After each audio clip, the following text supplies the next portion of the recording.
बोलो बोलो दुर्गा मैया की।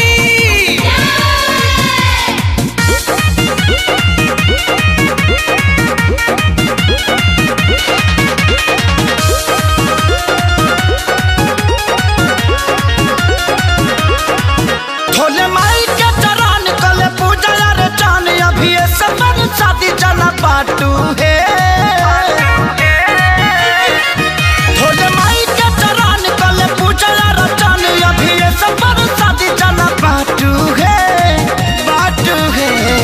नोहा काटू है नोहा नोहा काटू अनुरी जाने काटू नोहा काटू है नौआ नोहा काटू अमुरी जाने काटू है।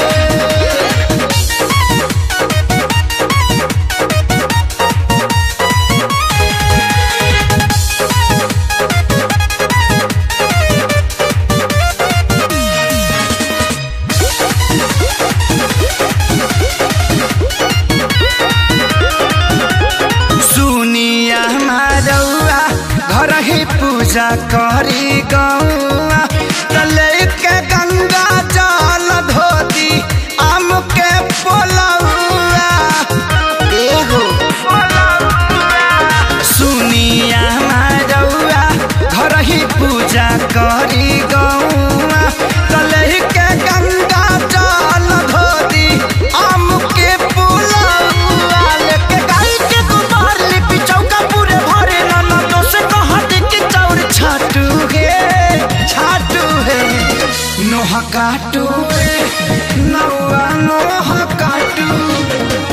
अनुरी जन काटू है नोहा काटू है नौआ नोहा काटू अनुरी जन काटू है।